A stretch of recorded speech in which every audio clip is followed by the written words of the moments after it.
Baik. Assalamualaikum warahmatullahi wabarakatuh. Para jamaah, perkenalkan nama saya Taufan Aditya, selaku host dan perwakilan panitia di kajian pagi hari ini. Baik, langsung saja buka kajian pada pagi hari ini.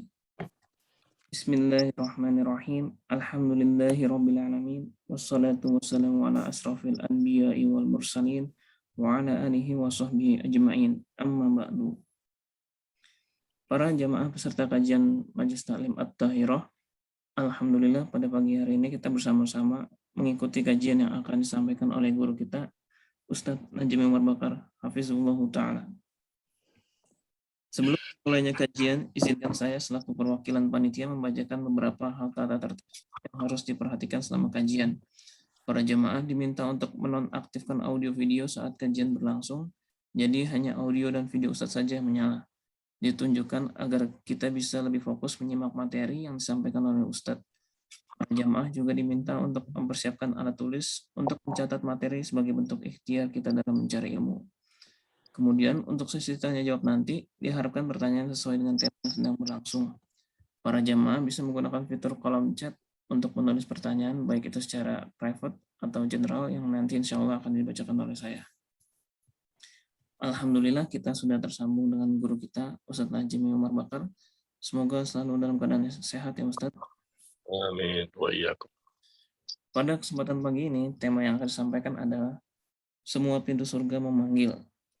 Allah Ta'ala memerintahkan hambanya untuk memperbanyak amal soleh sehingga ia masuk ke dalam surga. Bukan semata-mata amal soleh yang memasukkan seseorang ke dalam surga, namun yang memasukkan seseorang ke dalam surga adalah rahmat Allah. Tentu amat banyak amalan yang menjadi sebab masuk surga, namun kami akan membahas sesuai materi kita, semua pintu surga memanggil. Masya Allah. Ustadz, sepertinya para peserta sudah tidak sabar menyimak dan mendengar materi yang akan disampaikan. Untuk mempersingkat waktu, kami persilahkan. Tafadhol Ustadz. Ya. Assalamualaikum warahmatullahi wabarakatuh. Waalaikumsalam warahmatullahi wabarakatuh. Innal hamdalillah nahmaduhu wa nasta'inuhu wa nastaghfiruh wa na'udzu billahi min shururi anfusina wa min sayyiati a'malina. May yahdihillahu fala mudilla lahu wa may yudlil fala hadiya lahu. Asyhadu an la ilaha illallah wahdahu la syarika lahu wa asyhadu anna Muhammadan 'abduhu wa rasuluh. Sallallahu alaihi wa ala alihi wa sallam. Ya ayyuhalladzina amanu taqullaha haqqa tuqatih wa la tamutunna illa wa antum muslimun, amma ba'd. Ikhwan dan akhwat, Bapak Ibu sekalian yang berbahagia, kita bersyukur kepada Allah tabaraka wa taala di pagi hari ini kembali kita dapat bertemu dan mengadakan kajian sebagai bentuk ikhtiar upaya kita dalam rangka untuk menuntut ilmu, mempelajari tentang agama kita yang kita cintai, yang kita yakini, yang berusaha kita pahami dan kita amalkan, dan kita pertahankan sampai akhir hidup kita. Semoga mudah-mudahan apa yang kita lakukan di pagi hari ini Allah catat sebagai amal saleh, amal yang dapat memperberat timbangan kita nanti pada hari kiamat. Pada kesempatan kali ini kita akan membahas satu tema yang sangat kita butuhkan. Semua pintu surga memanggil. Subhanallah. Ini semua pintu surga memanggil. Ya, ada saatnya ketika semua pintu surga yang Allah siapkan itu akan bisa dimasuki oleh seorang hamba. Seorang hamba yang terpilih. Hamba yang Allah ciptakan di muka bumi ini, ada hamba-hamba yang terpilih untuk bisa memasuki pintu surga mana yang mereka inginkan. Semua pintu surga berjumlah 8. 8 pintu surga. Adapun neraka memiliki 7 pintu. Berbeda ya, neraka memiliki 7 pintu dan surga memiliki 8 pintu. Nah, ternyata disebutkan di hadis yang sangat banyak bahwa ada orang-orang yang akan dipanggil dari semua pintu surga. Ada orang yang masuk surga dari pintu yang pertama, ada yang masuk dari pintu kedua, ada yang masuk dari pintu ketiga, dan seterusnya. Ya, jadi memang ada amalan-amalan yang lebih dominan dia lakukan selama di dunia. Dia masuk surga tapi dari pintu yang khusus, ya. dari pintu yang khusus, karena mungkin ini amalan yang lebih banyak, lebih dominan yang dilakukan selama di dunia. Ada 8 pintu surga, ya, disebutkan dalam hadis ada yang pintu khusus dimasuki bagi orang-orang yang lebih dominan, lebih banyak berpuasa. Namanya pintu Ar-Rayyan. Ya, pintu Ar-Rayyan. Pintu yang dimasuki oleh orang-orang yang suka berpuasa. Ada lagi pintu namanya Babus Salah. Pintu salat. Pintu bagi orang yang rajin mengerjakan ibadah salat. Baik ibadah yang wajib maupun ibadah yang sunnah. Jadi selama hidup di dunia, banyak amal soleh yang dia lakukan, tetapi yang lebih dominan, yang lebih banyak adalah ibadah salat.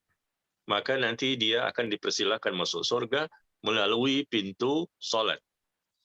Yang ketiga, namanya pintu Babus Sadaqah.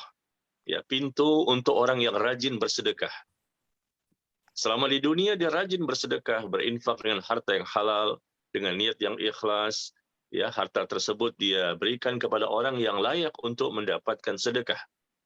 Yang lebih dominan, mungkin dia melakukan amal-amal soleh yang lain yang sifatnya sunnah, tetapi memang sedekah ini yang lebih banyak, lebih dominan, lebih sering dia lakukan dibandingkan ibadah-ibadah yang lain.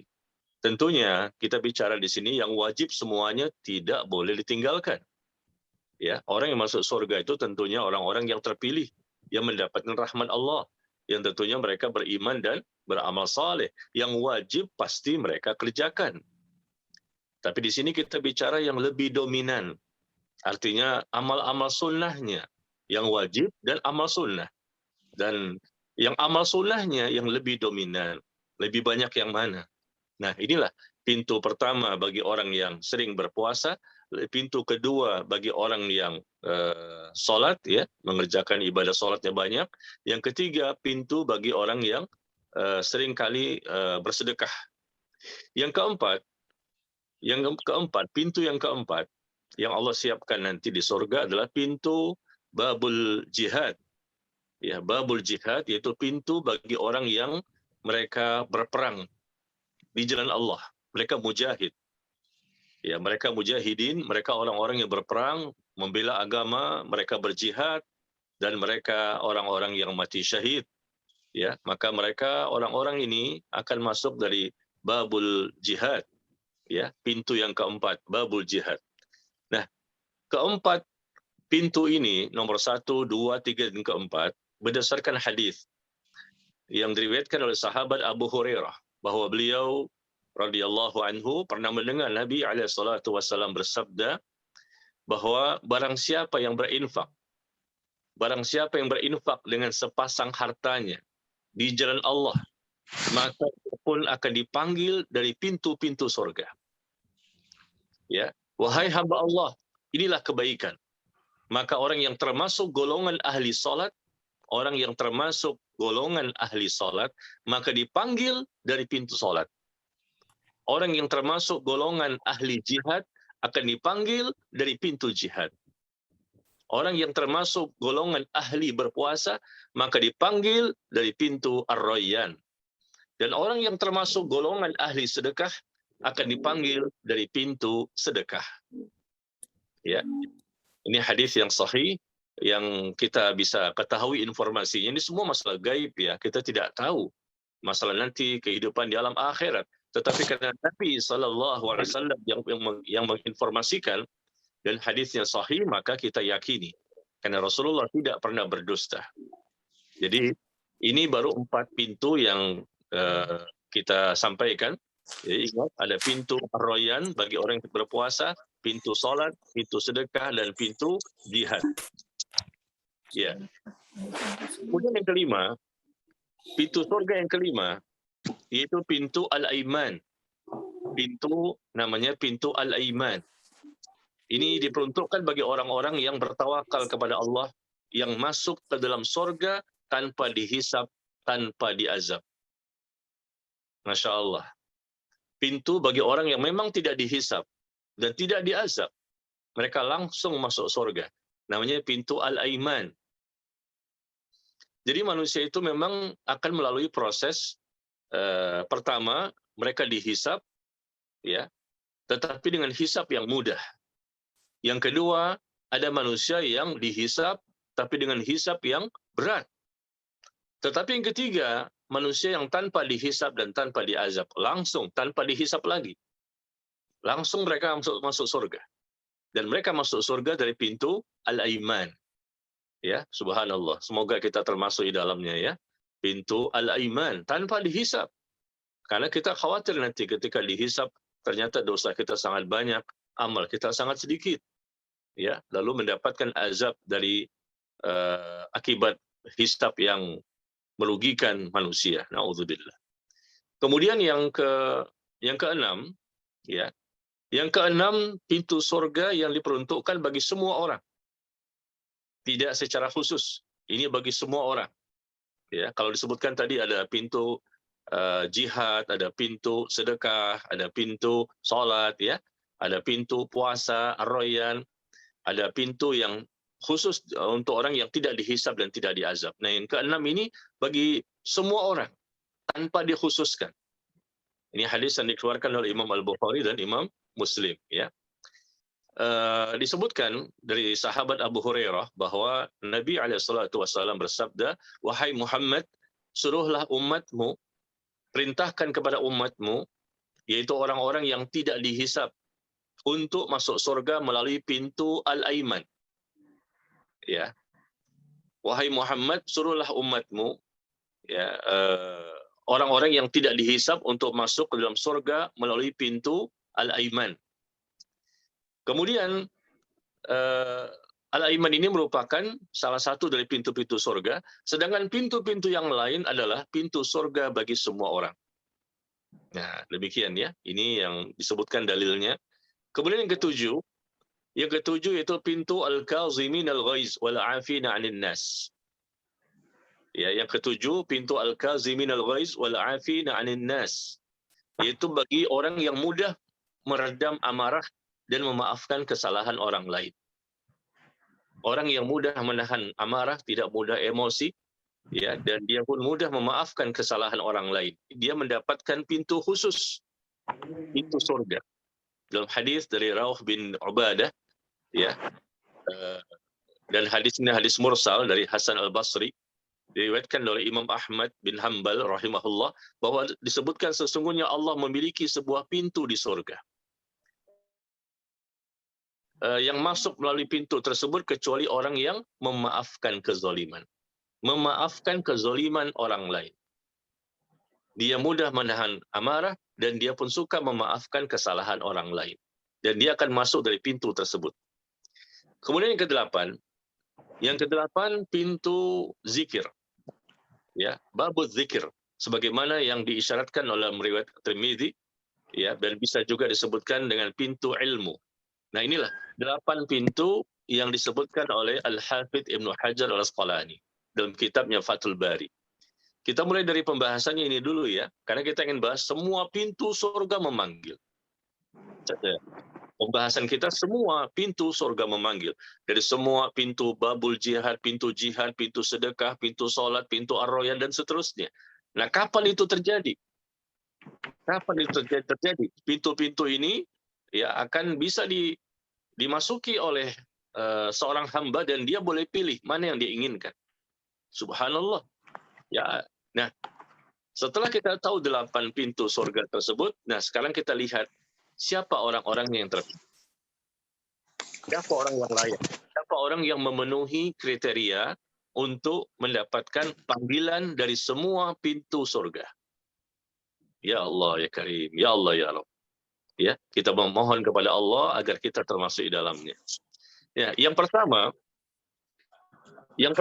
semua pintu surga memanggil. Yang pertama, Rasul sebutkan di hadis, yaitu Abu Bakar. Abu Bakar As-Siddiq radhiyallahu anhu, dia akan dipanggil dari 8 pintu surga. Dan Abu Bakar ini orang yang memiliki berbagai macam bentuk amal saleh dan ketaatan. Ya. Ini kita bicara yang pertama, sudah disebutkan namanya di hadis. Rasul berharap dialah yang akan menjadi orang yang terpilih. Ya, berdasarkan hadis yang dikeluarkan oleh Imam Muslim, di mana Nabi SAW bertanya kepada para sahabatnya, siapakah di antara kalian yang pada hari ini berpuasa? siapa di antara kalian yang hari ini sedang berpuasa? Maka Abu Bakar mengatakan saya. Beliau bertanya lagi, siapa di antara kalian yang hari ini mengiringi jenazah? Ya, mengiringi jenazah. Maka Abu Bakar mengatakan saya. Beliau kembali bertanya, siapakah di antara kalian yang hari ini memberikan makan kepada orang miskin? Maka Abu Bakar juga mengatakan saya. Lalu beliau sallallahu alaihi wasallam ya bertanya lagi, siapakah di hari ini di antara kalian yang mengunjungi orang yang sakit? Maka Abu Bakar kembali mengatakan saya. Masya Allah.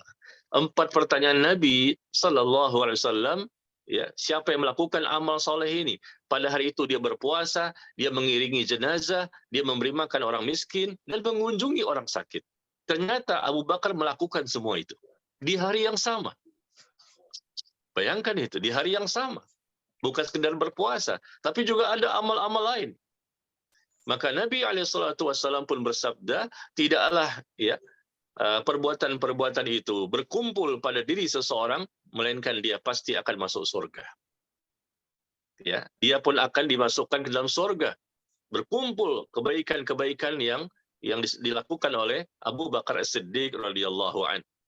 Nah, ketika kita baca di hadis yang lain bahwa Rasul menyebutkan ada orang yang akan dipanggil dari semua pintu surga. Maka Abu Bakar pun bertanya, ya, siapakah yang dipanggil dari pintu-pintu itu? Mungkinkah ada orang yang dipanggil dari semua pintu tersebut? Ketika Rasul bertanya tadi tentang siapa yang berbuat ini, saya. Siapa yang berbuat ini, saya. 4 amal soleh, ternyata Abu Bakar yang melakukannya. Dan Rasul mengatakan dia akan masuk surga dan dipanggil dari semua pintu surga. Apakah mungkin ada orang yang dipanggil dengan dari semua pintu surga? Nabi mengatakan iya. Iya ada. Dan aku berharap engkau termasuk dari mereka. Aku berharap engkau termasuk dari mereka. Ya, ini tidak sembarang orang yang disebutkan tentunya. Kalau Rasul berbicara tentunya kita imani, kita yakini. Karena Rasul berkata dengan tuntunan wahyu.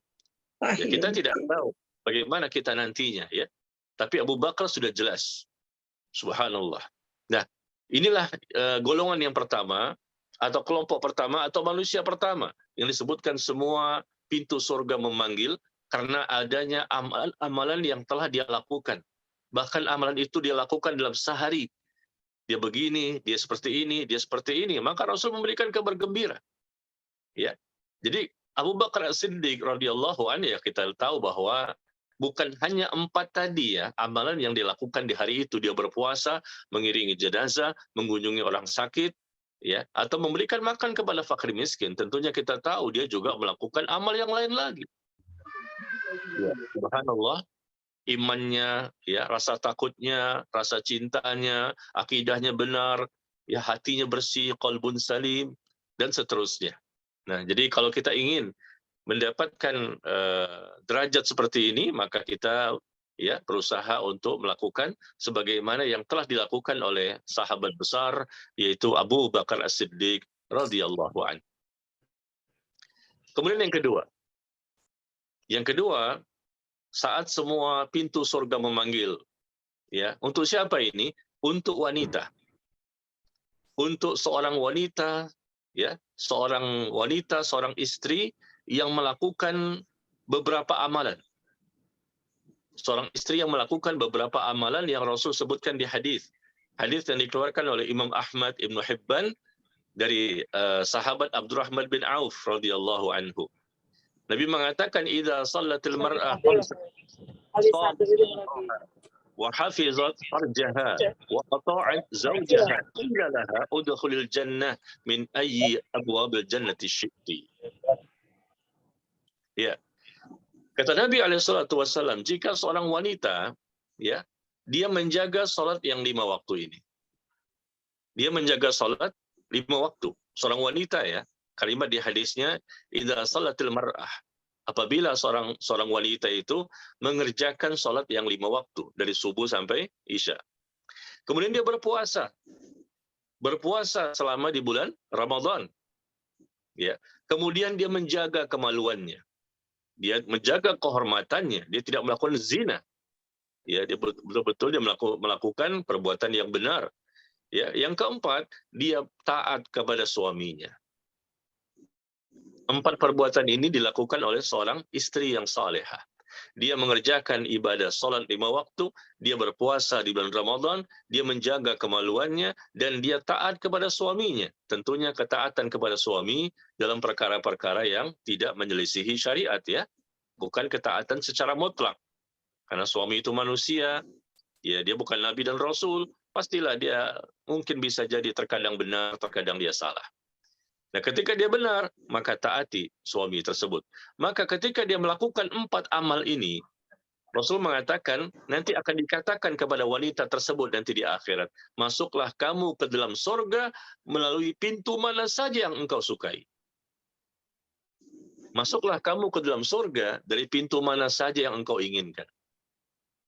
Masya Allah, ya. Ini bagi ibu-ibu yang barangkali mendengarkan kajian ini, maka bersemangatlah ya, berlomba-lomba. Ini nomor 2 ini memang dikhususkan bagi para wanita yang sudah bersuami. Ya, karena Rasul menyebutkan sekaligus dalam hadis yang sama, dia mengerjakan ibadah salat, mengerjakan puasa Ramadan, dia menjaga kemaluan, dia taat kepada suami. 4 amal soleh ini. Tapi tentunya amal ini bukan amal sembarangan. Ya, dia kerjakan dengan ikhlas, dia lakukan dengan tuntunan syariat yang benar, ya. Kemudian dia berusaha mengerjakannya dengan penuh keyakinan, dengan kesungguh-sungguhan dan seterusnya. Apabila amal itu diterima dan berpahala, maka insya Allah besar peluang bagi dia nanti di akhirat dipersilahkan untuk masuk dari pintu surga yang mana yang dia inginkan. Ketika semua pintu surga memanggil, silahkan. Masuk dari pintu mana? Apakah pintu sholat, pintu sedekah, pintu jihad, atau pintu yang dikhususkan untuk orang yang tanpa dihisab, tanpa diazab? Ya, masuk surga semuanya, cuma pintunya berbeda. Semuanya masuk pintu, masuk surga ya, ke pintu-pintu yang sudah disiapkan 8 pintu itu, dan pintu ini sangat lebar dan sangat besar. Bukan untuk 1-2 orang. Kita tahu orang yang masuk surga juga sangat banyak. Yang masuk neraka juga sangat banyak. Na'udzubillah. Demikian ya. Semua pintu surga memanggil bagi orang-orang yang melakukan amal soleh seperti ini. Kemudian yang ketiga. Yang ketiga, yaitu adanya seseorang yang memiliki anak, dan ternyata 3 anaknya wafat sebelum baligh. 3 anaknya wafat sebelum usia baligh. Ya, kita tidak ingin seperti ini ya. Tidak ingin anak kita wafat, ya. Kita ingin sampai besar, sampai tua, kita pengen ada cucu dan seterusnya. Tapi ada orang-orang yang memang Allah takdirkan dia punya anak meninggal, dan meninggalnya mungkin beda-beda usianya, dan itu belum sampai usia baligh. Bisa jadi setahun, ada yang 6 bulan, ya, ada mungkin yang 5 tahun, intinya sebelum baligh. 3 anaknya yang meninggal sebelum usia baligh. Maka dia mendapatkan keutamaan. Dari Utbah Abdullah bin Salma, dia mengatakan, aku mendengar Nabi SAW bersabda, sesungguhnya ya, seseorang yang memiliki 3 anak yang meninggal sebelum usia baligh, maka dia mendapatkan 8 pintu surga. Dia akan mendapatkan 8 pintu surga, dan dia bisa masuk dari mana saja yang dia inginkan. Ini hadis yang dikeluarkan oleh Imam Ahmad. Dia bisa masuk dari pintu mana saja yang dia inginkan. Ya, subhanallah. Intinya, masuk dari pintu manapun, tetap ya surga juga. Tapi subhanallah, tentunya dia memiliki keutamaan. Memiliki keutamaan dan derajat yang berbeda dengan manusia-manusia yang lain.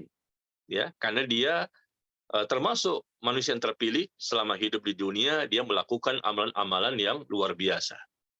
Ya.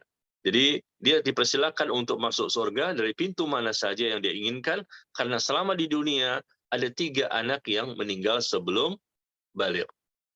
Kemudian juga disebutkan di hadis yang lain bahwa tidaklah 2 orang muslim, seorang ayah dan seorang ibu, ditinggal mati oleh 3 orang anaknya yang belum baligh, melainkan Allah pun akan memasukkan mereka berdua dan anak-anak mereka sekaligus semuanya ke dalam surga dengan karunia dan rahmat Allah.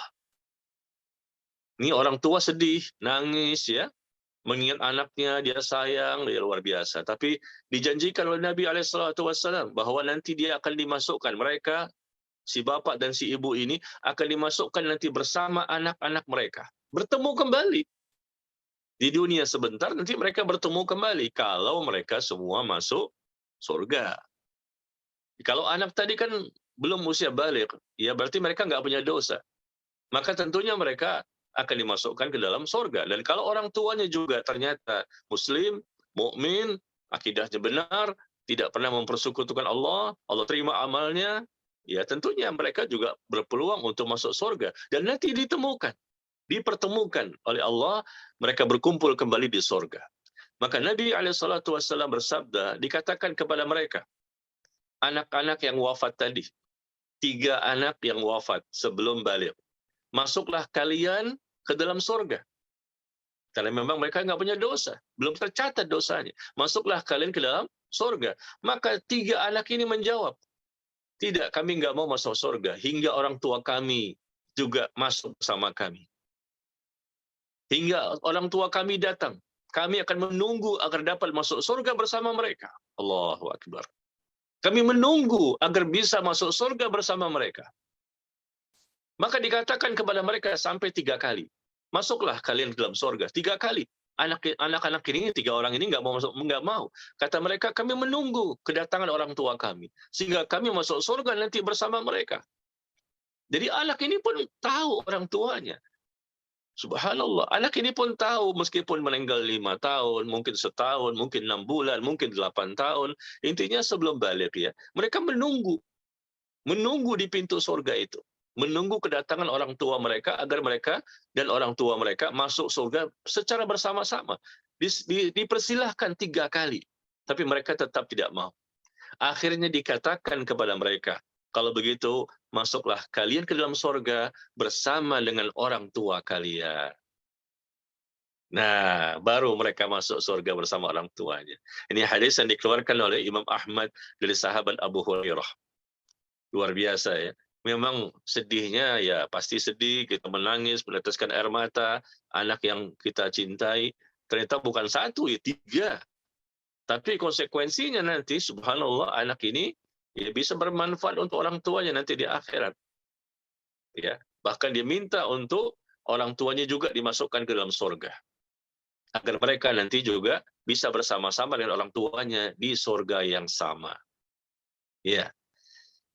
Perhatikan di sini bahwa anak yang belum balik, yang kita maksudkan di sini, ya, anak yang belum balik di sini termasuk juga bayi yang keguguran.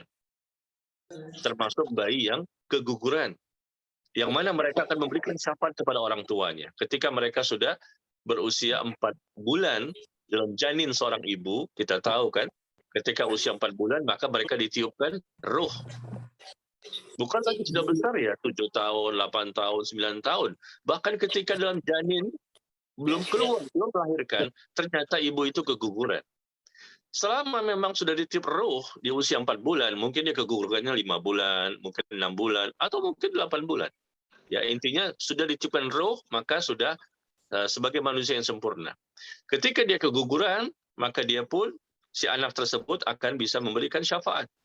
Kita lihat hadisnya dari Mu'az bin Jabal radhiyallahu anhu, bahwa Nabi SAW bersabda, demi yang jiwaku berada di tangannya, sesungguhnya bayi yang keguguran akan menarik ibunya dengan tali ari-arinya masuk ke surga apabila ia mengharap ganjaran. Hadis yang dikeluarkan oleh Imam Ibnu Majah. Sekali lagi, sesungguhnya demi yang jiwaku berada di tangan Allah, di tangannya, sesungguhnya bayi yang keguguran, maksudnya bayi yang sudah berusia minimal ya 4 bulan, pada waktu itu mereka sudah ditiup ruh, maka sesungguhnya bayi yang keguguran itu akan menarik ibunya. Dia akan memberikan syafaat. Ya, dia menarik ibunya, dia akan meminta kepada Allah agar ibunya juga diselamatkan. Dia akan menarik ibunya dengan tali ari-arinya untuk masuk surga. Apabila ia mengharapkan ganjaran, maksudnya ibunya itu memang mengharapkan ganjaran dari Allah, dia bersabar, dia ikhlas, dia ridha, ya atas musibah yang dia terima, dia nangis, ya namanya orang keguguran ya. Mungkin ini harapannya bisa sampai melahirkan, ya mungkin ini anak pertama, ya apalagi anak pertama ya, biasanya sedihnya luar biasa itu. Atau mungkin ya anak kedua atau ketiga, barangkali ada orang-orang yang pernah keguguran. Ya, mungkin dia karena kecapean dan lain-lain. Tapi intinya ketika sudah berusia 4 bulan minimal, karena pada waktu itu sudah ditiupkan roh, dia menjadi manusia yang sempurna. Ya, meskipun di dunia tidak bisa hidup bersama orang tuanya, ya, dan bahkan belum keluar, masih dalam janin, dalam kandungan seorang ibu, tapi ketahuilah, Islam agama yang berasal dari Allah. Telah menjelaskan bahwa meskipun anak itu meninggal ya dalam janin, tapi bermanfaat nanti di akhirat. Meskipun anak itu meninggal sebelum usia baligh, tapi anak itu dapat memberikan manfaat kepada orang tuanya nanti di akhirat. Inilah berita gembira. Berita gembira bagi orang tua tersebut. Tapi sekali lagi tentunya jika orang tua itu menyikapi dengan benar ya musibah yang menimpa dia. Ya, tetapi kalau ya dia sikapi dengan sikap yang salah ya, mungkin dia berburuk sangka kepada Allah ya, mungkin dia termasuk orang yang menyalahkan Allah, mengatakan Allah zalim, tidak adil dan lain-lain, maka dikhawatirkan ya, dia tidak mendapatkan keutamaan seperti ini ya. Kemudian yang keempat,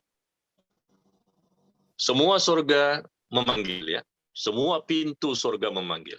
Diperuntukkan kepada siapa? Kepada orang yang memiliki akidah yang benar. Akidahnya benar. Ya, dia memiliki akidah yang benar yang tidak mempersekutukan Allah. Dia ikhlas dalam beribadah. Ya, tidak pernah melakukan dosa syirik. Betul-betul dia murni dalam keimanan. Nah, berdasarkan hadis yang dikeluarkan oleh Imam Muslim, hadis dari Ubadah bin As-Samit. Ya. Disebutkan bahwa barang siapa, kata Nabi, man qala asyhadu an la ilaha illallah wahdahu la syarikalah ya wa anna muhammadan abduhu wa rasuluh. Barang siapa yang mengucapkan kalimat aku bersaksi bahwa tidak ada yang berhak disembah dengan benar kecuali Allah semata, tidak ada sekutu baginya, dan bahwa Muhammad sallallahu alaihi wasallam adalah hamba dan rasulnya. Jadi mengucapkan kalimat ini ya, asyhadu an la ilaha illallah wahdahu la syarikalah wa asyhadu anna muhammadan abduhu wa rasuluh. Kalimat itu dia ucapkan dengan penuh keyakinan dan keikhlasan tentunya. Ya, kemudian dia ucapkan juga bahwa Nabi Isa itu adalah hamba Allah. Isa itu adalah hambanya Allah dan anak salah satu dari hamba Allah. Nabi Isa adalah kalimatnya yang disampaikan kepada Maryam dan ruhnya yang berasal dari Allah. Ia juga bersaksi bahwa surga adalah benar, neraka juga benar. Niscaya Allah pun akan memasukkannya ke surga dari 8 pintu manapun yang dia kehendaki. Silakan masuk dari pintu surga yang mana yang diinginkan. Ini yang pertama ya. Jadi ada persaksian di sini bahwa Allah sebagai satu-satunya sesembahan dan Nabi alaihissalam ya, sebagai hamba dan utusan Allah, sebagai Nabi yang terakhir, utusan terakhir dengan kitab suci yang terakhir untuk umat yang terakhir. Nabi Isa hamba Allah dan anak salah satu dari hambanya yaitu Maryam. Ya, Nabi Isa merupakan kalimat yang disampaikan kepada Maryam dan ruhnya berasal dari Allah. Dia bersaksi surga itu benar, neraka itu benar. Maka silakan dia masuk surga dari pintu mana saja yang dia inginkan. Nah, hadis yang kedua, orang yang memiliki akidah yang benar. Nabi mengatakan barang siapa di antara kalian yang berwudu, dia berwudu, kemudian dia menyempurnakan wudunya. Dia berwudu dan menyempurnakan wudunya. Nah, selesai berwudu, disunahkan kita membaca kalimat asyhadu an la ilaha illallah wahdahu la syarikalah wa asyhadu anna muhammadan abduhu wa rasuluh. Ingat ya, setiap selesai berwudu kita disunahkan. Jangan lupa ini, suatu bacaan yang luar biasa. Selesai berwudu, kita berwudu dan menyempurnakan anggota wudu yang mesti dibasuh. Lalu selesai berwudu kita ucapkan asyhadu an la ilaha illallah wahdahu la syarikalah wa asyhadu anna muhammadan abduhu wa rasuluh. Apa yang terjadi? Ya, dikatakan maka dibukakan baginya pintu-pintu surga. Futihat abwabul jannah. akan dibukakan baginya pintu-pintu surga yang berjumlah 8, dibukakan pintu surga yang berjumlah 8.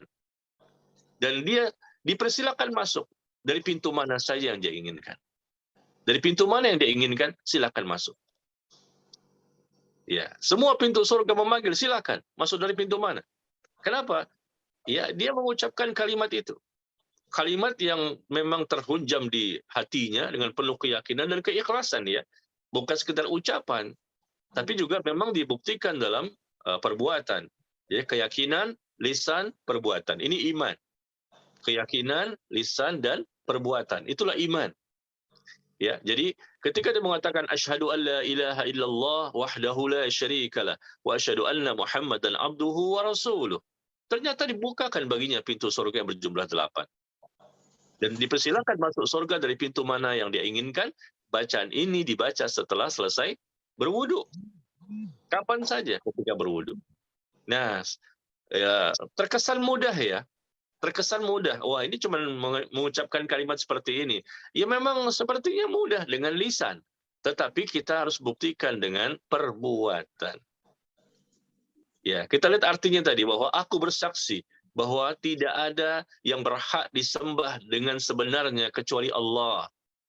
Kecuali Allah semata. Tidak ada sesembahan yang lain. Nah, buktikan dalam kehidupan sehari-hari. Tidak ada dosa syirik. Dan betul-betul ikhlas dalam beribadah. Tidak ada, ya aku bersaksi bahwa tidak ada yang berhak disembah dengan benar kecuali Allah semata. Tidak ada sekutu baginya. Dan aku bersaksi bahwa Muhammad sallallahu alaihi wasallam adalah hambanya dan rasulnya. Persaksian bahwa Nabi Muhammad alaihi salatu wasallam hambanya dan rasulnya. Persaksian ini sekedar ucapan saja? Tidak. Orang yang bersaksi dengan 2 kalimat syahadat, ya, dia juga membuktikan dalam kehidupan sehari-hari. Ketika bersaksi berarti dia akan mengimani. Ketika dia bersaksi berarti dia akan mentaati. Ketika dia bersaksi berarti dia akan membenarkan. Ketika dia bersaksi berarti dia akan meyakini. Begitu maksudnya. Ya, jadi persaksian banyak kaum muslimin yang bisa mengucapkan, bahkan orang kafir pun bisa mengucapkan. Apalah susahnya mengucapkan 2 kalimat syahadat? Dia mengucapkan 2 kalimat syahadat, masuk Islam. Ya, pertanda dia masuk Islam. Tapi apalah susahnya maksud saya, waktu yang sangat singkat. Asyhadu an la ilaha illallah wahdahu la syarikalah wa asyhadu anna Muhammadan abduhu wa rasuluh. Selesai. Ya, tentunya yang diinginkan oleh Nabi SAW dalam kehidupan kita sehari-hari kita buktikan bahwa kita tidak boleh melakukan kesyirikan, tidak boleh melakukan ya sesuatu yang sifatnya mempersekutukan Allah. Niat kita harus ikhlas, tidak ada riya, tidak ada sum'ah, tidak ada ujub. Ya, kemudian kalau bersaksi bahwa Nabi Muhammad SAW adalah utusan Allah, maka tentunya kita buktikan, kita mengikutinya. Itu bentuk persaksian yang benar. Dengan mengikuti sunnahnya, mengikuti ajarannya. Ya, membenarkan semua berita-berita yang berasal darinya. Berusaha mentaatinya, berusaha menjauhi larangan-larangannya, dan tidak beribadah kecuali dengan ibadah yang telah dicontohkan olehnya. Itu bentuk persaksian yang benar. Ya, sekali lagi, banyak kaum muslimin, apalagi di bulan ini Rabiul Awal ya, yang mereka merayakan peringatan Maulid Nabi yang sebetulnya tidak disyariatkan. Tidak ada contoh, tidak ada dalil, tidak ada keterangan. Mohon maaf disampaikan sekalian ya. Memang tidak ada keterangan, tidak ada dalil, tidak ada contoh. Rasulullah, sahabat, tabi'in, tabi'ut tabi'in selama berabad-abad tidak ada melakukan peringatan perayaan Maulid Nabi sallallahu alaihi wasallam. Ya. Nah, kalau kita lihat, kalau betul-betul kita mencintai Rasul, cinta Nabi, ikutin sunnahnya, ikuti ajarannya yang murni. Ini sebagai bentuk wujud persaksian. Aku bersaksi bahwa Muhammad sallallahu alaihi wasallam adalah nabi dan utusannya. Maka ikuti syariatnya, ikuti contohnya, ikuti teladannya. Dan Allah perintahkan bahwa beliau sebagai contoh bagi kita, qudwah hasanah bagi orang yang mengharapkan rahmat Allah. Ya, demikian ini penjelasan sedikit di poin yang keempat. Yang terakhir saat ini. Semua pintu surga memanggil. Yang terakhir ya. Kapan itu? Ketika seseorang taat kepada ulil amri, taat kepada pemerintah dalam kebaikan. Ya, kita tidak bisa mengarang-arang ya. Ini semua keterangan ini kita dapatkan dalilnya dari poin 1 sampai poin ke-5. Saat pintu surga memanggil, ternyata ada amal-amal tertentu yang dikhususkan. Yang kelima ini yaitu taat kepada ulil amri sebagai penguasa muslim, ya kita sebut dengan pemerintah lah ya, pemerintah ulil amri dalam kebaikan tentunya, bukan dalam kemaksiatan. Termasuk istri taat kepada suami dalam kebaikan, bukan kemaksiatan. Kita taat kepada pemerintah dalam kebaikan, bukan kemaksiatan. Kalau dalam kemaksiatan tentunya kita tidak boleh memberikan ketaatan. Nah, ini berdasarkan hadis ya. Taat kepada pemerintah dalam kebaikan menyebabkan seseorang akan masuk surga dan dipersilakan untuk masuk surga dari pintu mana saja yang dia inginkan. Hadis yang dikeluarkan oleh Imam Ahmad dari Ubadah bin As-Samit. Nabi SAW bersabda, barang siapa menyembah Allah, ya, barang siapa menyembah Allah dan tidak mempersekutukan Allah dengan sesuatu apapun, tidak minta-minta kepada makhluk, berdoa kepada penghuni kubur, minta-minta, berdoa kepada selain Allah, menyembah kepada selain Allah dan seterusnya, ya, na'udzubillah. Barang siapa menyembah Allah dan tidak mempersekutukan Allah dengan sesuatu apapun, kemudian dia menegakkan sholat. Tapi pertama ini dia tauhidnya bagus, akidahnya benar, lurus. Yang kedua, dia menegakkan ibadah sholat. Ya. Yang ketiga, dia menunaikan zakat. Yang keempat, dia mendengarkan dan taat kepada pemerintah. Ya. Sami'na wa ata'na. Dia dengar, dia taat kepada pemerintah. Ya. Niscaya Allah akan memasukkannya lewat pintu surga manapun yang ia inginkan. Silakan masuk dari pintu surga yang mana yang dia inginkan. Karena dia tidak mempersekutukan Allah, dia pun menegakkan sholat, dia menunaikan zakat, ya, kemudian dia taat, ya, mendengar dan taat kepada ulil amri, kepada pemerintah, penguasa muslim. Ya. Allah akan memasukkannya lewat pintu surga yang mana yang dia inginkan. Dan pintu surga itu ada 8 kata Nabi SAW. Sebaliknya, barang siapa menyembah Allah dan tidak mempersekutukannya dengan satu apapun, dia menegakkan sholat, dia menunaikan zakat, ya, sama dengan yang pertama tadi. Tapi yang terakhir ini beda, yaitu dia mendengar namun tidak mau taat.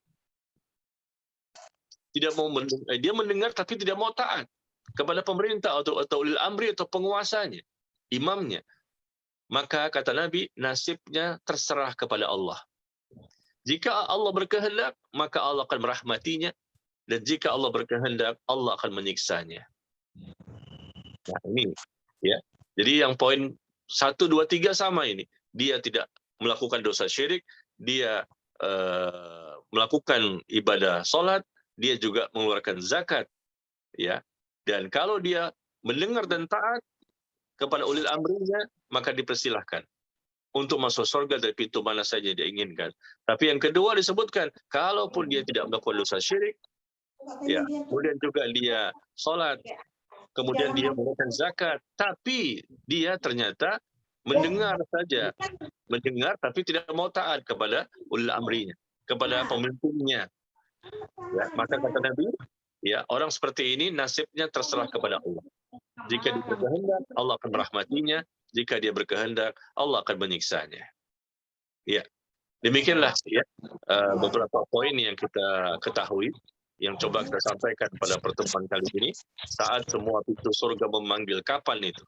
Ternyata ada amalan-amalan yang kita dapatkan yang disebutkan oleh Nabi SAW yang bisa kita lakukan sepanjang hidup kita. Ya, tentunya banyak ya, itu banyak sekali. Bukan hanya amal tadi saja yang kita bahas. Semua amal apapun selama itu disyariatkan, kita kerjakan. Yang wajib tidak boleh kita tinggalkan satupun. Tadi cuma disebutkan masalah sholat, zakat, ya, atau mungkin masalah apa tadi? Seseorang yang membaca zikir setelah selesai berwudu. Ya, intinya yang wajib maupun yang sunnah, apa saja kita hendaknya mengerjakannya. Terutama yang wajib, nggak boleh ditinggalkan ya. Yang sunnah kita berlomba-lomba ini, sama-sama kita berlomba-lomba untuk bisa mengamalkannya semaksimal mungkin, dan mudah-mudahan dengan apa yang kita lakukan dari perkara yang wajib maupun ibadah yang sunnah menjadi modal yang besar, sehingga nanti di akhirat ya Allah berikan ampunan, Allah berikan keridhaan, Allah berikan keselamatan, dan bahkan dipersilakan untuk masuk surga dari pintu mana saja yang diinginkan. Ya. Barangkali sampai di sini penjelasan yang singkat ini, dan kalau ada pertanyaan silakan dibacakan.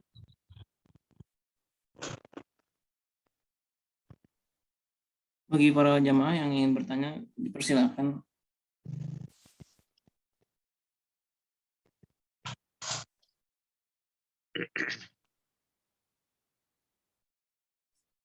Ya Ustadz, ada pertanyaan masuk. Ya. Izin bertanya. Saya sudah membangunkan istri untuk sholat subuh, tapi istri terbangunnya selalu siang. Apakah saya ikut berdosa? Gimana? Bisa diulangi? Jika saya sudah membangunkan istri untuk sholat subuh, istri selalu bangun subuhnya kesiangan. Berdosa, Ustaz? Apa dong? Berarti ini pertanyaan dari suami ya. Iya, Ustaz. Jika suami sudah membangunkan istri, tetapi istri ternyata bangunnya kesiangan untuk sholat subuh. Kesiangan berarti maksudnya sudah lewat dari batas waktu ya. Wah, ini bahaya. Ya, kalau makna kesiangan tadi yang saya tangkap adalah sudah lewat, sudah habis waktu subuhnya. Jadi suami sudah membangunkan di waktunya, azan berkumandang, ya. Dan waktu subuh itu sangat singkat ya, kurang lebih 1 jam 15 menit. Biasanya seperti itu. 1 jam 15 menit. Kurang lebih. Nah, kalau kesiangan berarti lewat. Nah, suami sudah membangunkan, sudah berusaha agar istrinya sholat subuh. Barangkali mungkin begini, suami dia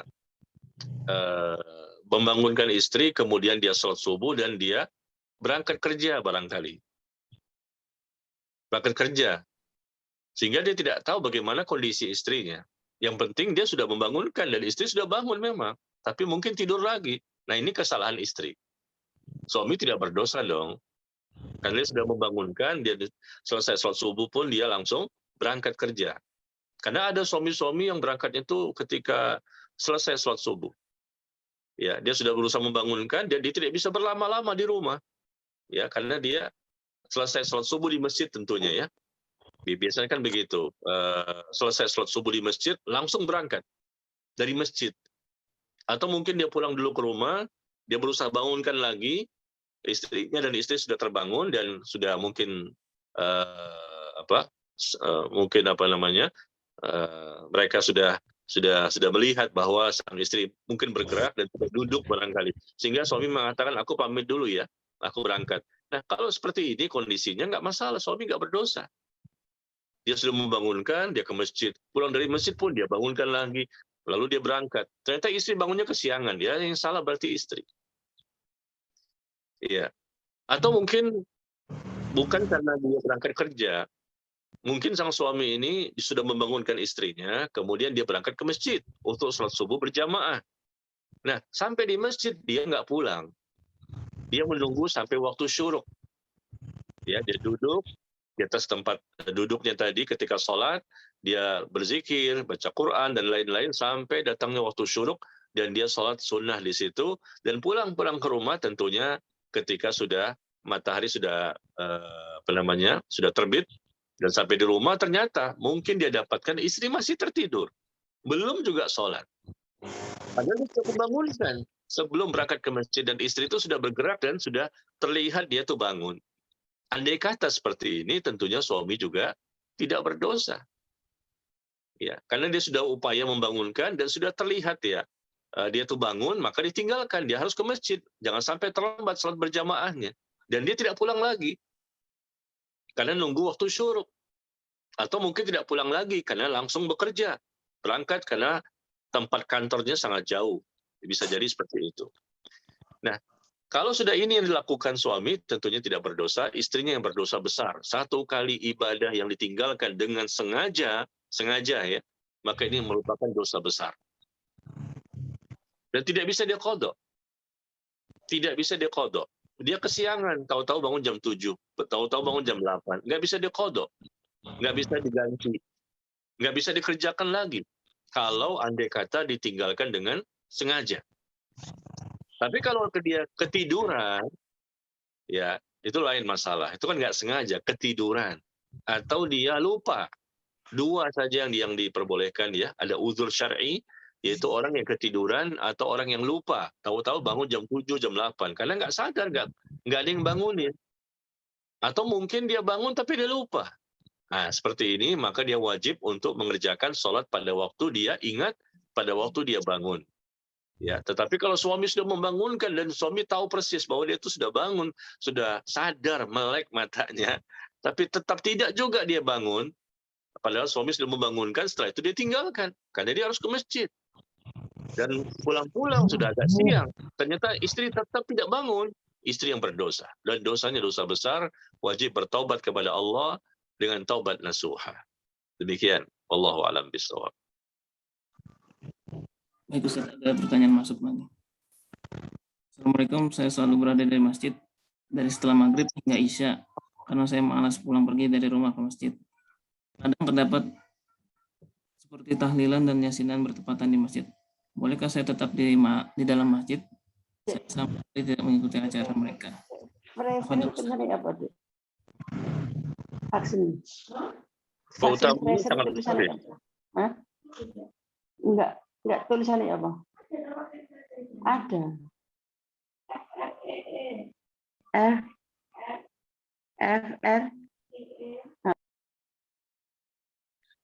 Iya, keutamaannya sangat besar bagi orang yang menunggu sholat setelah sholat. Dari maghrib nggak pulang ke rumah, tetap di masjid menunggu sampai isya. Masya Allah. Maka mereka akan mendapatkan doa dari para malaikat. Ya, Allah akan mengampuni dosa-dosa mereka. Mereka mendapatkan selawat dari para malaikat. Keutamaan yang sangat besar. Keutamaannya banyak sekali. Dan hendaknya kita lakukan sesering mungkin ketika tidak ada uzur. Kalau dari subuh kita tunggu sampai zuhur, ini kelamaan. Mungkin nggak semua orang bisa. Dari zuhur sampai asar, atau asar sampai maghrib, nggak semua orang bisa. Tapi kalau maghrib sampai isya, itu waktu sangat dekat. Insya Allah ya, sangat dekat. Dan kita upayakan. Karena keutamaan yang sangat banyak, menunggu sholat setelah selesai sholat. Selesai maghrib, nggak pulang ke rumah, tetap di masjid bagi laki-laki tentunya, karena wanita itu sholatnya di rumah. Maka keutamaannya mendapatkan ampunan dari Allah, mendapatkan doa dari para malaikat. Tetap di tempatnya, duduk tadi, dia berzikir, baca Quran, atau mendengarkan kajian misalnya, sampai datangnya waktu isya. Lalu dia mengerjakan isya berjamaah tetap di masjid. Tapi ini kasusnya adalah, ternyata di masjid itu ada sesuatu perbuatan yang dilakukan, dan itu tidak sesuai dengan syariat. Ya, dicontohkan tadi ada tahlilan lah, mungkin ada yasinan dan lain-lain. Tapi dia kepengen ada di masjid. Bagaimana caranya ini? Ya sudah, keutamaan di masjid dia dapatkan insya Allah ketika dia ada di masjid, tapi tentunya dia tidak mengikuti acara-acara seperti itu. Dia menjauh dan berada di pojok, atau mungkin berada di atas, barangkali masjidnya 2 lantai, ya, dia tetap berdiam diri di masjid, tapi di tempat yang lain. Tidak bersama mereka yang sedang melakukan kemungkaran, yang sedang melakukan kemaksiatan, sedang melakukan perbuatan yang salah, yang tidak sesuai syariat, yang tidak ada sunnahnya. Andai kata ya, contohnya seperti itu banyak sekali. Ya, intinya tidak boleh bergabung bersama mereka. Kalau mau pulang silahkan. Tetapi kan kita kepengen berada di masjid. Karena keutamaannya sangat besar menunggu sholat setelah selesai sholat. Maka jangan dekati mereka, cari tempat lain, mungkin di pojok, mungkin tempat-tempat yang agak jauh dari mereka. Jangan bergabung dengan mereka, dan kita mungkin di atas, ada balkonnya, atau mungkin lantai 2-nya. Ya, sehingga kita tetap insya Allah bisa berada di sana dan mendapatkan keutamaan. Ya, demikian. Wallahu a'lam bishawab.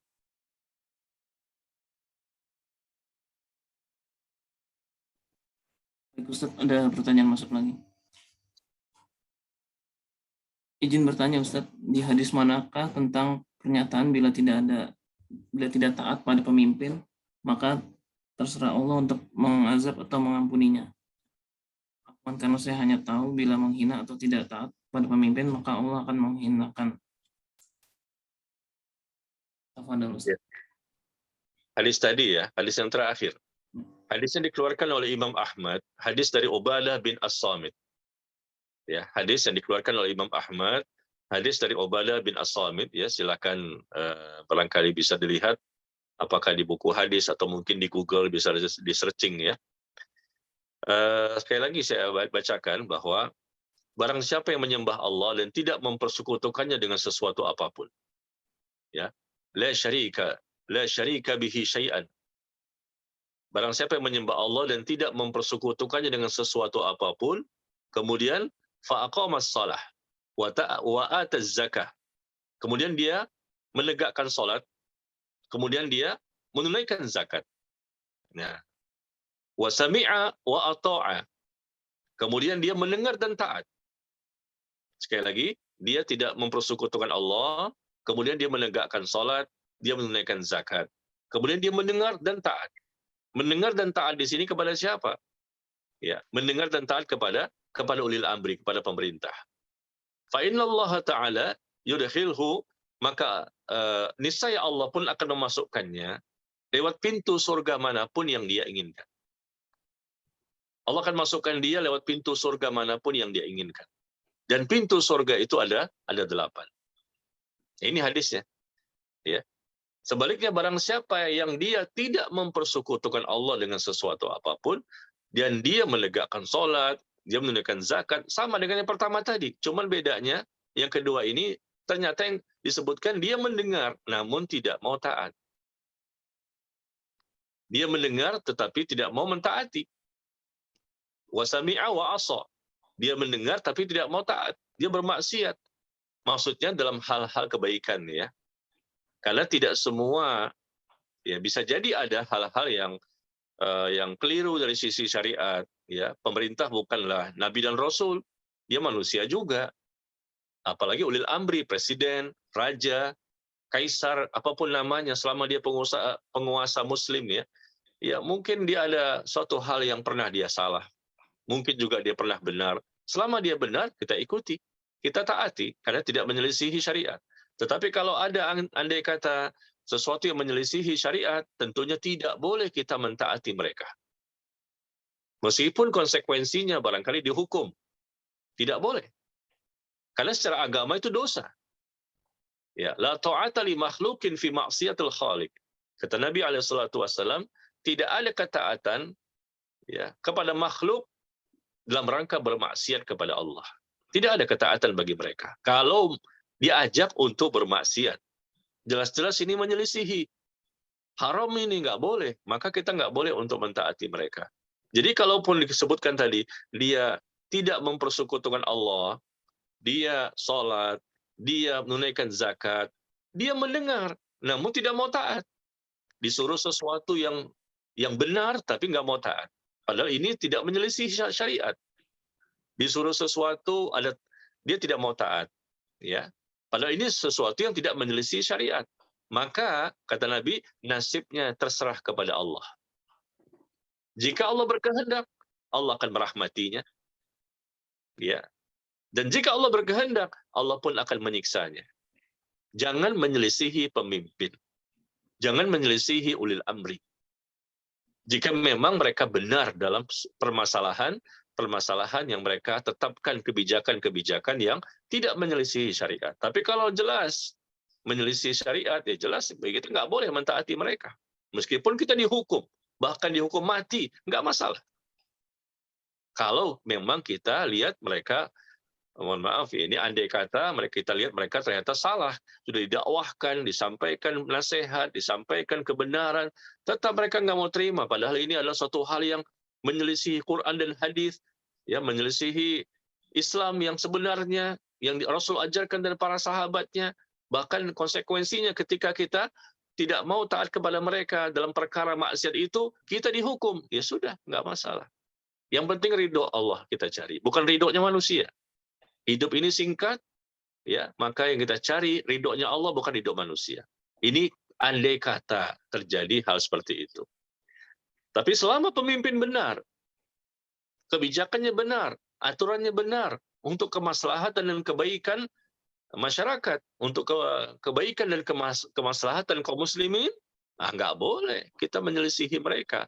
Karena apa yang mereka tetapkan itu ternyata tidak melanggar Al-Quran dan Sunnah Nabi Sallallahu Alaihi Wasallam. Demikian ya. Jadi hadisnya tadi dikeluarkan oleh Imam Ahmad, hadisnya dari sahabat Ubadah bin As-Samit. Silahkan mungkin lengkapnya bisa searching di Google atau mungkin di buku-buku hadis, bahwa ternyata orang-orang yang menyelisihi ya ulil amri, menyelisihi pemimpin itu nggak boleh. Ya, bahkan Allah berkehendak untuk menyiksanya. Karena pemimpin itu untuk ditaati. Bukan hanya pemimpin ketika sholat saja, tapi juga pemimpin di luar sholat, yaitu pemimpin yang sebagai penguasa, yang sebagai ulil amri, yang sebagai pemimpin dari kaum muslimin yang ada di suatu negara. Demikian, wallahu a'lam bishawab. Ya, Ustaz, ada pertanyaan masuk lagi. Assalamualaikum warahmatullahi wabarakatuh. Afwan Pak Ustadz, mau tanya, jika anak kita meninggal saat lahir dan insya Allah kelak dia akan menolong kedua orang tuanya, tapi orang tuanya pelaku dosa, apakah masih bisa ditolong sama anaknya untuk masuk surga? Iya. Selama orang tua itu muslim ya, maka tentunya punya peluang untuk mendapatkan syafaat dari anaknya. Kita tahu ada syafaat dari Allah Tabaraka wa Ta'ala, dan itu syafaat yang terbesar. Allah memberikan syafaat, artinya pertolongan nanti di akhirat. Ada lagi syafaat dari para malaikat. Malaikat akan berdoa agar ya manusia diselamatkan. Ada juga syafaat dari Nabi SAW. Ya, para nabi dan rasul masing-masing akan memberikan syafaat kepada umatnya. Dan Nabi kita Nabi Muhammad SAW akan juga memberikan syafaat kepada umatnya. Dan syafaati li ahli kabair min ummati. Kata Nabi SAW, syafaatku juga aku peruntukkan. Syafaatku juga aku peruntukkan kepada pelaku dosa besar dari umatku. Meskipun dosa-dosa besar, tapi nanti mereka juga mendapatkan syafaat dari Nabi SAW, tentunya dengan izin Allah. Kemudian yang berhak memberikan syafaat yaitu orang yang mati syahid. Orang yang mati syahid, jelas ya, mereka dapat jaminan masuk surga. Dan dosa-dosa mereka diampuni. Dan mereka dipersilakan untuk memberikan syafaat. Begitu juga orang-orang mukmin. Orang mukmin ya, siapa saja yang memang mereka terpilih, Allah memilihnya. Siapa orang mukmin yang terpilih untuk bisa memberikan syafaat? Dan ketika mukmin ini memilih orang-orang tertentu, mungkin keluarganya, mungkin temannya, mungkin sahabatnya, nah, orang yang dia pilih itu pun haruslah orang yang Allah ridhoi. Meskipun mukmin ini mukmin yang layak, Allah pilih dia untuk bisa memberikan syafaat. Tapi kalau dia memilih orang yang ternyata Allah tidak ridhoi, maka tidak bisa memberikan syafaat kepada orang tersebut. Jadi syafaat itu ada dengan dua syarat. Pertama, Allah pilih orangnya. Siapa? Karena nggak semua orang terpilih. Ya. Yang jelas para nabi dan rasul itu terpilih. Para malaikat itu memang terpilih. Kemudian orang yang mati syahid, dia terpilih. Kemudian orang mukmin yang mana? Nah, kalau ada mukmin atau orang yang mati syahid tadi, ternyata dia memilih orang lain yang ingin dia berikan syafaat dan pertolongan, ternyata orang yang dipilih itu orang yang tidak Allah ridhoi. Maka tidak terjadi syafaat. Kemudian berikutnya adalah orang yang tadi, anak-anak tadi ya, anak-anak yang meninggal sebelum usia baligh. Atau tadi adanya janin yang keguguran. Nah, ternyata mereka pun diberikan kesempatan untuk bisa memberikan syafaat. Dan syafaat ini tentunya diberikan kepada siapa? Muslim. Selama orang tuanya Muslim, ya, meskipun mungkin mereka barangkali ya, mungkin mereka ini masuk ke dalam neraka, tapi mereka Muslim yang mukmin, yang bertauhid, akidahnya benar dan tidak pernah mempersekutukan Allah, tidak pernah melakukan kekufuran yang dapat mengeluarkan mereka dari Islam, maka mereka nantinya ada kesempatan keluar dari neraka. Anaknya akan memberikan syafaat.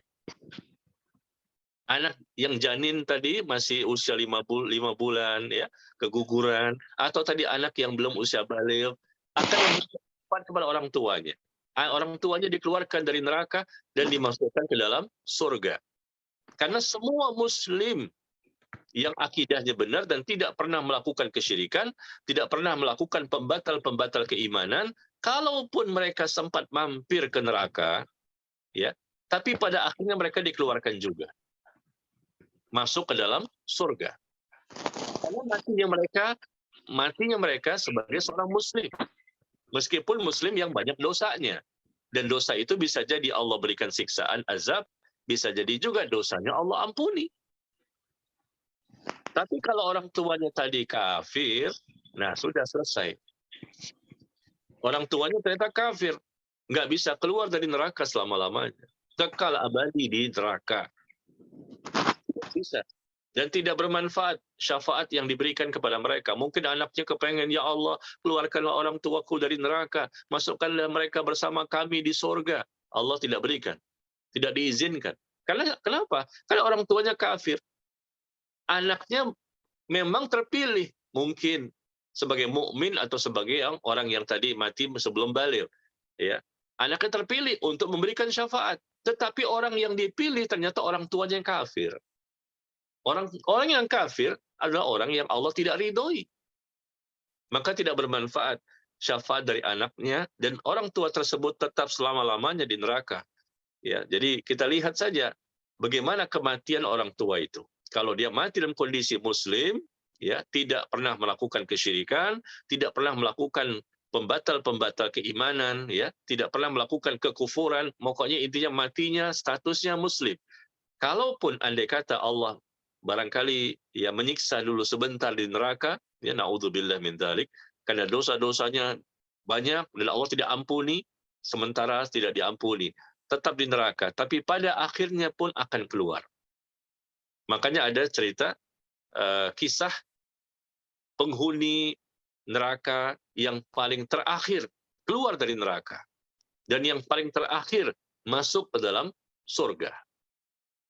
Mungkin dia zina, mungkin dia minum khamr, mungkin dia korupsi, mungkin dia membunuh atau dosa-dosa lain. Tapi selama dosa itu bukanlah dosa yang dapat mengeluarkan pelakunya dari Islam, hanya maksiat, tapi maksiat dari dosa-dosa besar, dan Allah belum ampuni, Allah tidak ampuni, maka mampir dulu ke neraka. Na'udzubillah. Tapi karena dia statusnya bukanlah dosa yang mengeluarkan dia dari Islam, statusnya masih muslim dan tidak pernah melakukan kesyirikan, maka seberapa lama pun dia di neraka, naudzubillah, kita nggak tahu, mungkin 1 abad, mungkin 2 abad, mungkin 3 abad, kita nggak tahu, tapi pada akhirnya dia akan dikeluarkan dari neraka dan dimasukkan ke dalam surga. Jadi demikian ya, anak tadi bisa memberikan syafaat kepada orang tuanya, meskipun orang tuanya ahli maksiat, banyak dosa segala macam, dan bahkan orang tua mungkin sudah dimasukkan juga ke dalam neraka dan mendapatkan siksa neraka, tapi dengan izin Allah tentunya si anak tadi bisa memberikan syafaat selama orang tuanya muslim yang tidak melakukan kesyirikan dan tidak melakukan kekufuran dan tidak melakukan perbuatan atau ucapan atau keyakinan yang dapat mengeluarkan dia dari Islam. Ya, demikian. Wallahu taala a'lam bishawab. Baik Ustadz, ada pertanyaan masuk lagi. Assalamualaikum warahmatullahi wabarakatuh. Ustadz, bagaimana seorang istri melakukan amalan soleh istiqomah, sholat 5 waktu di awal waktu, puasa-puasa sunnah istiqomah, sholat tahajud, tapi kadang suka kesel sama suami yang kesalahannya berulang-ulang. Apakah istri bisa masuk surga? Ya, subhanallah. Iya, alhamdulillah, hablum minallahnya bagus kan, sebutkan tadi dia hubungan dengan Allah bagus, hablum minallah, yang wajib maupun yang sunnah dia kerjakan. Sekarang tinggal hablum minannas, hubungan dia dengan sesama manusia. Dan manusia yang paling baik, yang mesti dia perlakukan dengan sebaik-baiknya. Prioritas pertama kali siapa bagi seorang istri? Ya suami. Yang paling layak dan paling berhak untuk mendapatkan kebaikan darinya. Dan suami bukanlah malaikat. Ya, dia juga bukan seorang nabi dan rasul. Pasti ya, pasti dia pernah melakukan kesalahan-kesalahan. Termasuk ustadz ataupun ulama sekalipun. Saya, ustadz, ulama, ya siapapun kita manusia, bukanlah orang yang lepas dari dosa. Setiap manusia pasti pernah berbuat kesalahan. Jadi tingkat tingkat perbedaan yang ada di antara para suami barangkali ada yang suami sedikit kesalahannya, ada yang banyak kesalahannya. Itu aja yang membedakan. Tapi kalau kesalahan pasti ada. Semua suami pernah melakukan kesalahan. Mungkin salah sama anaknya, mungkin salah sama istrinya, mungkin salah sama manusia yang lain. Nah, di sini ternyata ibu yang bertanya, katanya sudah melakukan yang wajib-wajib. Kemudian yang sunnah pun sudah ditingkatkan dengan puasa sunnah, dengan salat sunnah, tahajud, dan lain-lain, bersedekah. Tapi ternyata memiliki suami yang suka menjengkelkan. Dan itu berulang-ulang.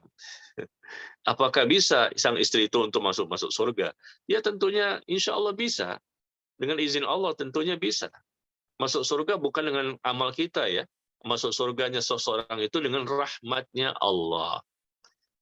Tapi rahmat Allah itu diberikan kepada siapa? Diberikan kepada orang yang beriman dan beramal saleh. Itu syaratnya.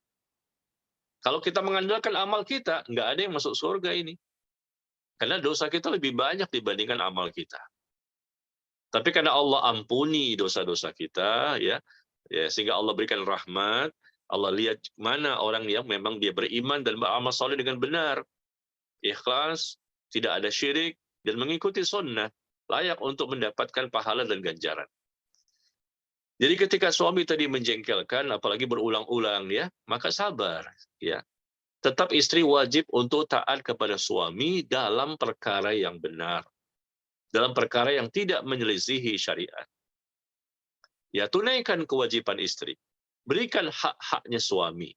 Berikan dia perhatian, kepedulian, pelayanan. Adapun masalah suami tadi dia salah, itu masalah dia dengan Allah. Ya, mungkin ada perkara-perkara yang dia tinggalkan, yaitu dosa dia. Atau mungkin dia zalim kepada istrinya. Ini berarti hablum minan nasnya jelek. Berarti dia wajib untuk dinasihati, didakwahi, diingatkan, didoakan. Kenapa bisa menjengkelkan? Barangkali dia nggak ngaji, barangkali dia nggak taklim, barangkali dia nggak ikut kajian, imannya lemah, futur, turun iman. Kondisi pandemi seperti ini yang insya Allah ya semakin hari semakin baik, Allah angkat ya wabah virus corona ini. Ya, mudah-mudahan semakin menjadikan kaum muslimin semakin kuat imannya. Karena kemarin-kemarin di masa pandemi banyak sekali yang futur, banyak sekali yang turun iman, banyak sekali yang nggak semangat, banyak sekali yang melakukan dosa juga. Na'udzubillah. Bukannya bertobat kembali kepada Allah, justru melakukan dosa lagi. Karena turunnya iman. Karena udah lama nggak ngaji, lama nggak mendengarkan nasihat, dakwah, diingatkan, ditumbuhkan rasa takut kepada Allah. Dan itu terjadi pada banyak orang. Na'udzubillah min dzalik. Jadi ketika suami tadi membuat jengkel, barangkali kesalahan dia berkaitan dengan dia tidak mau melaksanakan kewajiban-kewajiban dia yang berkaitan dengan syariat. Atau membuat jengkel, barangkali dia tidak berakhlak yang baik kepada istrinya. Atau yang lainnya, tapi intinya bersabarlah ya.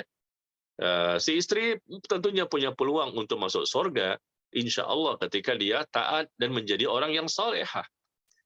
Ya, meskipun suaminya kafir sekalipun, tapi kalau istrinya salehah, dia bertakwa, tentunya dia masuk ke dalam surga. Dan suami sampai mati tetap kafir, dia masuk ke neraka.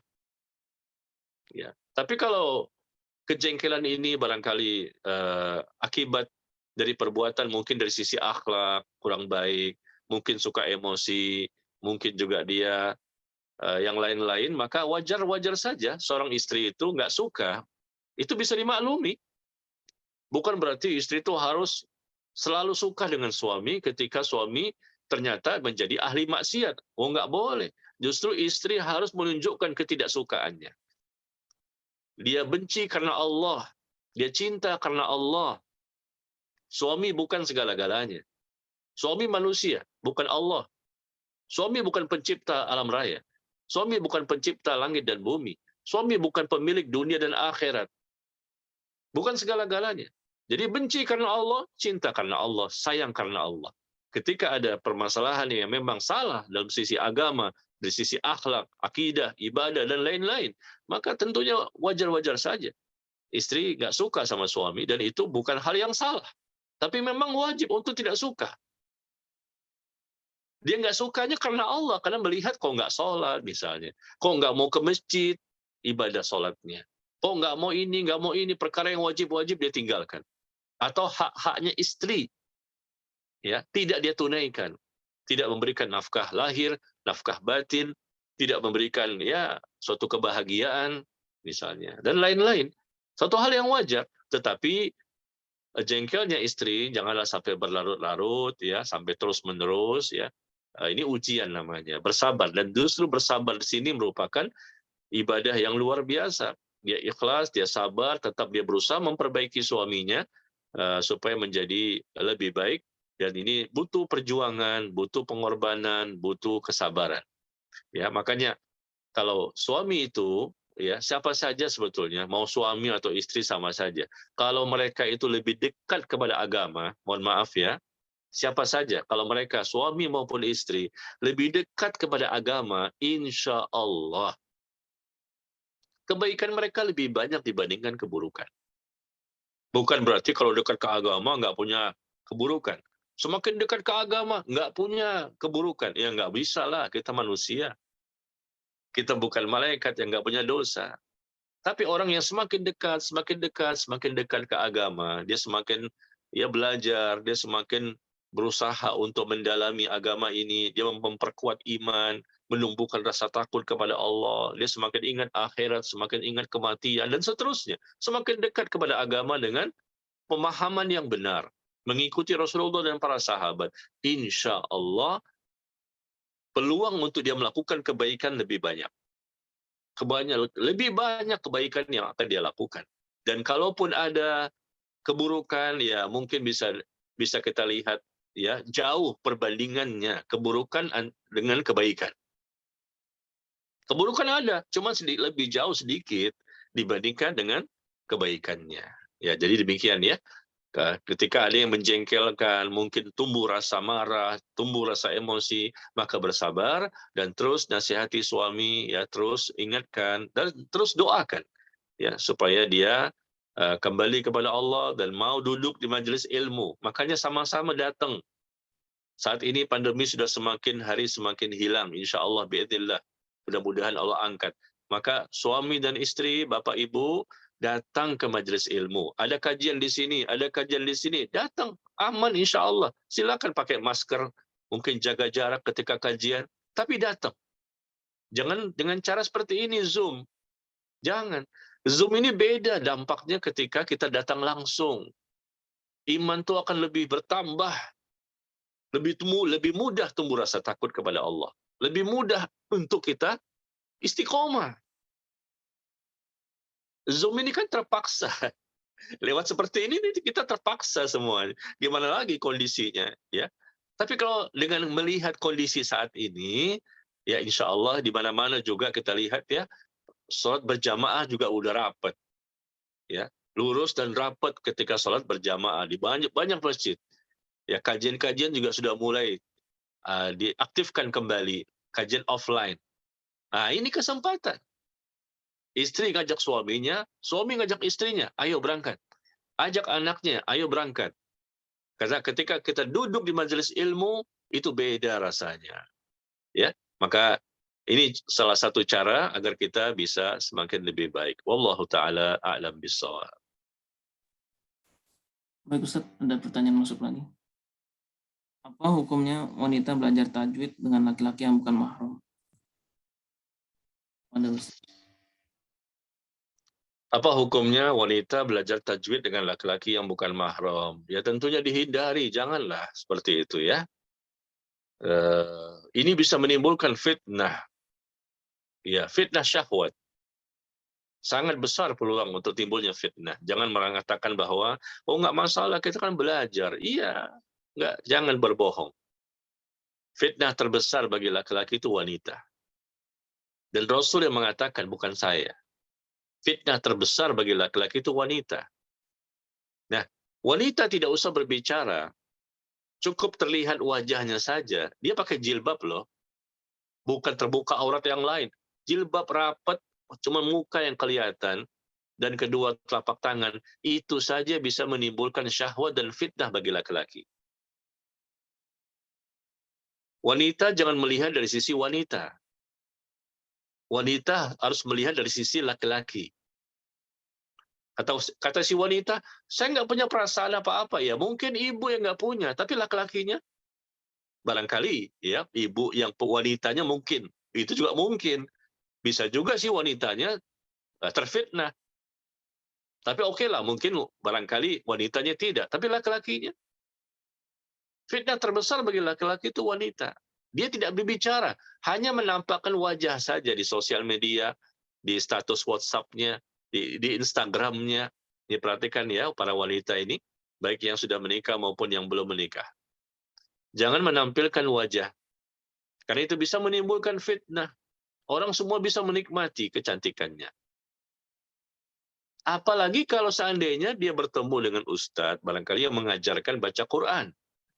Bukan lagi wajah yang dia lihat, bahkan suaranya yang mendayu-dayu, meliuk-liuk, dengan indahnya suaranya membaca Quran. Ini bisa menimbulkan fitnah meskipun yang dibaca Al-Quran.